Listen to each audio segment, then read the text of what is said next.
Let's continue. So this is what the common idea of partial derivative is used. Most of the non-linear algorithms, even some linear algorithms also in machine learning, they uses this particular technique. Let's see the vector. So vector we already learned in linear algebra. Now how it is applicable and used in partial derivative, that we will see. See, we have seen x square is an exponential term. The slope becomes steeper as we move away from the origin. We'll go on increasing. So when we increase the exponential term, that time also the size of that particular curve will change. Taking the partial derivative with respect to y, it will gives us a slope on y dimensions. So you can see this. This is your gradual rise that we can identify, but there's a slope present over here. So delta of f of x divided by delta y is equal to 3. So why mention here 3? 3 into y. It's a linear term, and therefore the slope along the y-axis remains the constant. Slope will be same. We are just multiplying. We are having multiplication factor here 3, and based on that, the plot will be done over here. Fine. So that is the application of the concept of the partial derivative in this particular concept. We'll talk about that. Even some example also there. When you see the things practically in machine learning, it will be identified directly by this technique. It may be somewhat difficult to understand the meaning of it. Now, connected to partial derivative, there are two different kind of concept of vector and matrix are present. Out of it, the first concept we call as Jacobian row vector, Jacobian matrix, and second is called a Hessian matrix. So what is Jacobian matrix? But before that, let's understand Jacobian row vector. Okay, so what about the total derivative with respect to x and y? So we just say d of f of xy we got. So since we are differentiating with respect to x and y, it is the slope along the both dimensions. We can express this as a row vector. You can see this one. This is called as the Jacobian matrix. D of f of xy, x comma y is equal to delta of f of xy divided by delta of x. Okay, for two parameters are there which are generated from it, and second delta of f of x divided by delta of y. This is known as the Jacobian matrix. In the simple case, with the scalar valued function, Jacobian is a vector of partial derivative with respect to the variables of that functions. Remember, okay, partial derivative with respect to the variables of that particular function. So we got partial derivatives of it, and then the ratio of the respective variables present in it. The length of this vector is equivalent to the number of independent variable in the function. Number of independent variable. How many independent variables? 2 are there. So length is 2. The first case we are changing, checking according to x. Second we are checking according to the y. This is called as the Jacobian matrix. So Jacobian matrix, Jacobian of function of real number is a vector. Just like I mentioned here, we can expand the definition of Jacobian to vector valued functions, just like it is shown in the row vector fashion here. I just combine that this f of x into the column vector fashion.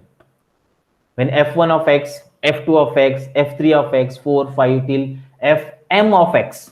Fine. So our function vector is having m entries inside it, starting from 1 to m, and the resulting Jacobian will be an m into n matrix, where n is the total number of partial derivatives present inside it.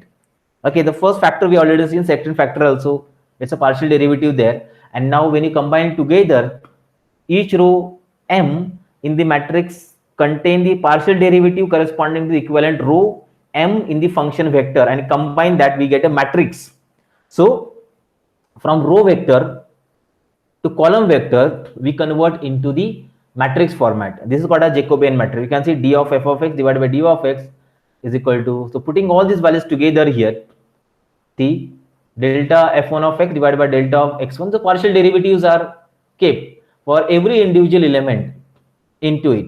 So it will start from this f1 of x, okay, this number. In column fashion, we are going to have first function, second function, third function, fourth till m number of functions are there. Okay, and in row fashion, we'll start with first element x1, x2, x3, x4, like all. That's the change we have. That's what we have seen here. First of all, if you're talking about x and y values here, but here numbers are given as x1, x2, x3, x4, something like, and the matrix will be created. So where we have m number of entries presented inside this function. and n is the total number of partial derivatives that we are going to calculate. It's called as the Jacobian matrix. So Jacobian matrix is having some specific applications here. We can use the Jacobian matrix to transform from one vector space to another vector, one vector space to another vector. Furthermore, if the matrix is square, we can obtain the determinant.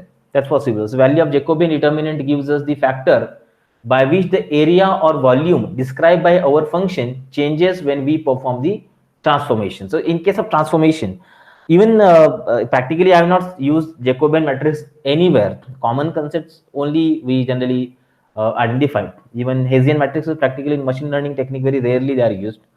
But let's see, that's how the square matrix we can use, and with the square matrix we can identify the determinant of it. Fine. The second concept called as the Hessian matrix. Now, let's talk about one situation here. Suppose you're walking around in the hills at the night and you would like to find the highest peak, where the highest peak is present. You can't see further than few meters because it's very dark. If you follow the direction of the highest peak, you'd eventually end up on the saddle or on the hill, but might not be the highest point present there. Correct. So the Hessian will give you the base to determine where the point you're standing on, and in fact the highest hill that can be found with the help of the Hessian matrix, where you are standing currently and what's the highest position present over there, because you can't see that one. There's a dark present there and it's not possible to find it. It means that you don't have any function to find that highest peak, but Hessian matrix will show you your location and the highest point present there also. Fine. So let's see that. What is Hessian matrix? So Hessian matrix is the matrix of second order partial derivative of the function. Second order means degree 2.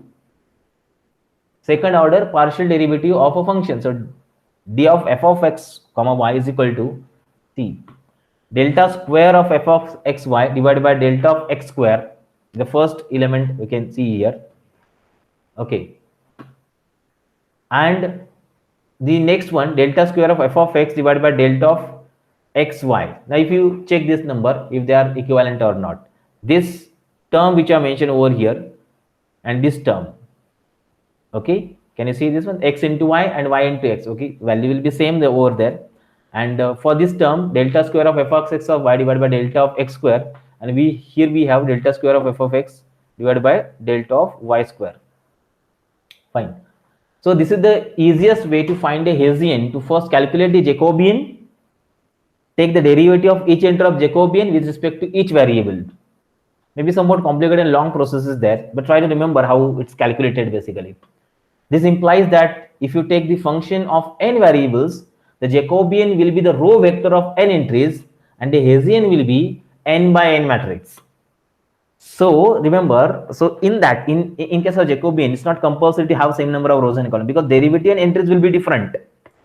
But here is not the case there, because if you observe that whatever number of vectors element are there, that number of time partial derivative you are calculating. So n rows are there, n columns can also be present in that, derivatives can also be there.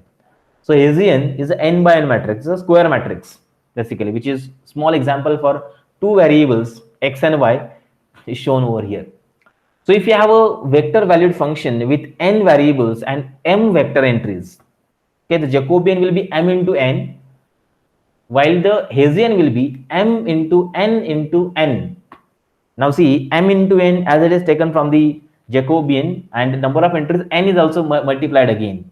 So let's do the example by starting with this. This is the this is what the functions implementation is shown over here, how the values are lying in the range.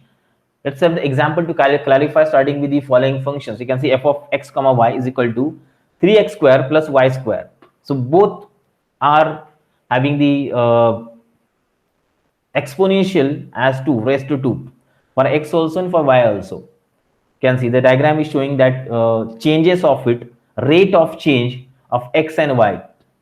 Okay, this is what concepts is presented. So, and first we calculate the Jacobian. For example, j is equal to 6x and 2y is there. As per the formulas mentioned, I calculated that particular terminology here.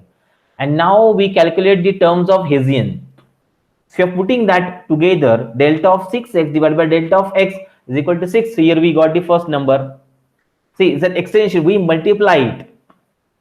We're multiplying it by n.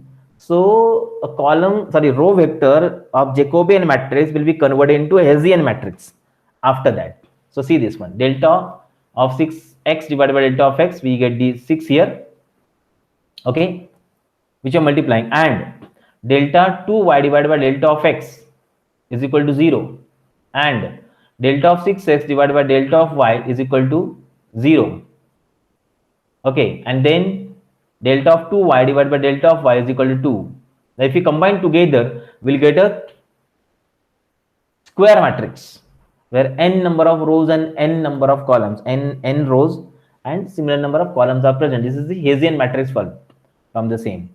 So from Jacobian to the Hessian is just one difference is there. We are going to have the total number of n is also getting multiplied, and with the help of that Hessian matrix is calculated. So our Hessian matrix is a diagonal matrix of constants. That makes the sense since we had to differentiate twice, and therefore a good read of all the exponents are present. So we can easily calculate the determinant of the Hessian matrix now. We know the determinant now. Determinant of h is equal to 6 into 2 minus 0 into 0. Here we have 6, 2 and 0, 0. Correct. These two are done, and we got the determinant of Hessian matrix is 12 for this particular case. This is how the calculations are possible there. But the important to note that why to do this one, why these things are required, and what's the application of it from the point of view of finding solution to different kind of data science applications here. See, so we can infer from this information what we can infer. The first term in the upper left corner, that is 6, is a positive number. We are dealing with a minimum. So the concept is called as, it's used to identify the minimum and maximum, minima and maxima, which is used in neural network basically. Its application is there of Hessian matrix neural network. So there we have undefined it. The upper left corner dealing with a minimum number. If the first term in the upper left corner of our Hessian matrix is negative, then we are dealing with a maximum number. We are calling it the maximum number. And in both the cases, the determinant has to be positive. Determinant required to be positive. If the determinant is negative, the matrix is non-definite, and in this case, we might have arrived at a saddle point. Last. There we have arrived. That's what identification of the saddle point is possible with the help of the Hessian matrix. In most of the cases, in neural networks, this concept is used, but it's a special idea to evaluate the performance of neural networks. Hessian matrix will be applied over there. That with the help of that, the minima and maxima can be identified for a special neural network here. Okay, so using this concept ahead, there is a rule. It's called as a multivariable chain rule. Multivariable or multivariate chain rule is there. Okay, remember that the chain rule helps us to differentiate nested functions. So this is the main aim of using the multivariate chain rule, is how they are linked together. They are shown with a formula that is called as the chain rule. Okay, so if you have a function f of multiple variable x and y, which are themselves the function of another variable r, then we can calculate the total differential function by using this equation. You can see d by dr, and the derivative of f of x of r comma y of r. R is a variable. Okay, function is f, and you are calculating with this f for r variable with respect to x and y is equal to delta of x divided by delta of x, delta of f divided by delta of x of dx by dr plus same case for dy by dr. Okay, this is the rule present, called a multivariable chain rule. But as you have seen, constructing the Jacobian matrix, we are treating x of r and y of r as a disparate function, and we can write them together like that. This is what I given arrow above, that to distinguish that it's a non-vector variable. It's not a vector. Okay, it's not a vector variable. It's vector variable that we can identify. Let's identify that it is a element which contains single element or multiple elements there. So it's a vector arrow. We have seen that yesterday also. What exactly the vector is? It's containing a direction there. So x of r and y of r that we are keeping together as a part of the Jacobian matrix here. Now, accordingly, we can also write the derivative as vectors. See, partial derivative and the nested derivative. You can see. So partial outer derivative of f with respect to x and y will be calculated like this. So delta of f divided by delta of xy is equal to delta of f by x, delta of f by delta y. Partial outer derivatives. And nested derivative of x and y with respect to r will be calculated by this function d of xy, x comma y divided by d of r. With respect to r, they are calculated. Remember, so we can check the formula which are shown over in the column vector dy dx by dr and dy by dr. With respect to r, they are taken. So the rate of change is there with respect to r for x also and for y also. But this is nested derivative. So we can write the total derivative of f with respect to nested variable r as the dot product of these two vectors. So first vector I got and second vector I got. So we are just getting a dot product of them, and with the help of it, the final derivative, total derivative of f with respect to nested variable r is calculated. You can see this one, this the last one. This is your dot product of first partial outer derivative and the second, that is nested derivative of x and y with respect to r is calculated like that. So this is your final equation that we can have. Let's take an example for the same. See, this is what is a multivariable chain rule when you have more than one variables present inside it. Okay, so see, three equations I mentioned, and every equation is containing non-linearity present in that. F of xy is equal to 2x square plus 3y, x of r is equal to r square minus 1, and y of r is equal to 2r square plus 3 is 3r. Let's first calculate the partial derivative of f with respect to x and y. Okay, here, partial derivative of f with respect to x and y, the derivative of x and y with respect to r. Okay, the second one, so two are there, that's why we can calculate by using this f with respect to x and y. So check it out. Here we have delta of f divided by delta of x is equal to 4x. That's equal to 4r square minus 4. And accordingly, the other differentiation that we can see over here. Delta of f divided by delta of y is equal to 3. Then d of x by d of r is equal to 2r, and d of y divided by d of r is equal to 4r. So with respect to r, we are calculating the value derivative of x and derivative of y. Fine. And the first case, partial derivative of f with respect to x and y are calculated.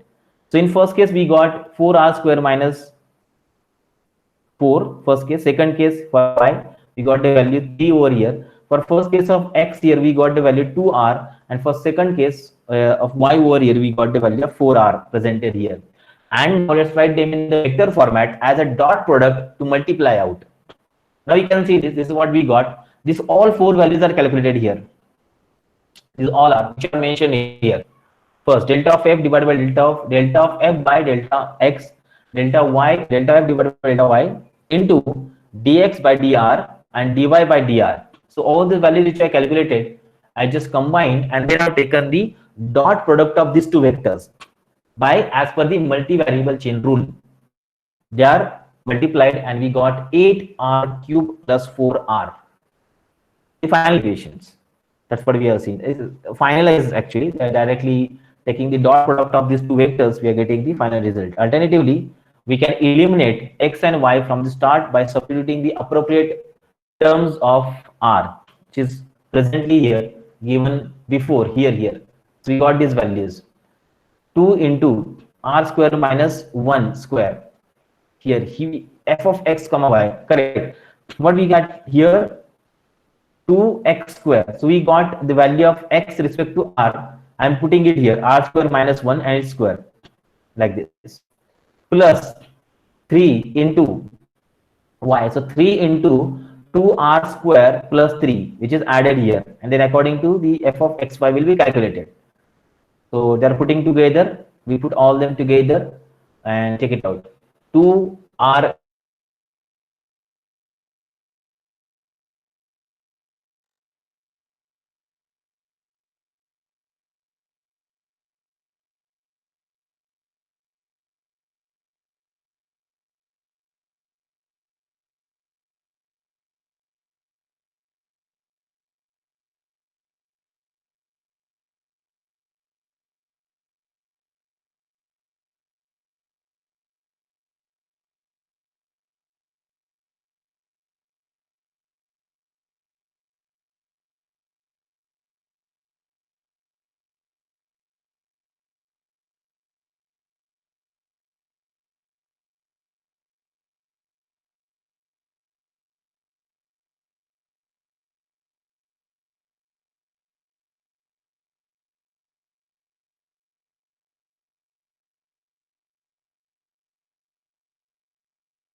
Okay, so putting all these values together, we can simply differentiate and it gives us the following. That is d of f divided by d of r is equal to 8r cube plus 4r finally. By using the multivariate chain rule, okay, this equation we got, and the uh, idea of identification of this rate of change is satisfied. Fine. This is the common idea. Many more things are present in that, but as a part of our syllabus, we'll talk about only this particular concept. Let's summarize the things about the calculus concept. So it resolves the same term as we applied to the chain rule, and in the simple case, it's probably faster to use the second method. That's we have seen. But once you are dealing with many nested variables, the chain rule is much better and more scalable approach, which is possible to find a solution to many different problems where we are going to have the rate of change over here. Okay, that's it.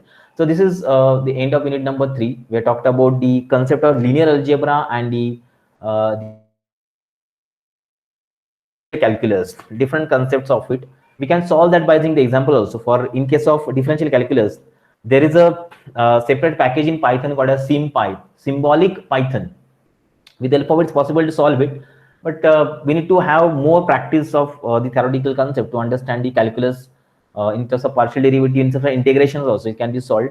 And even if you want to design your own algorithm which contain this concept, it's also possible. But still, many effective algorithms are already present in statistics and machine learning that we can use, and we can understand how exactly they internally perform operations, how they are created, how they're performing operation well ahead of it. Fine. So in the from the next session onwards, we'll talk about the unit number 4 onwards. I think for your in-sem examination, you're having first 3 units. Okay, so examination will be based on these 3 units. Okay, whatever the exam pattern, I don't know what exactly is present there. That will be communicated by your college. How exactly it will be conducted, that also will be communicated there. Fine.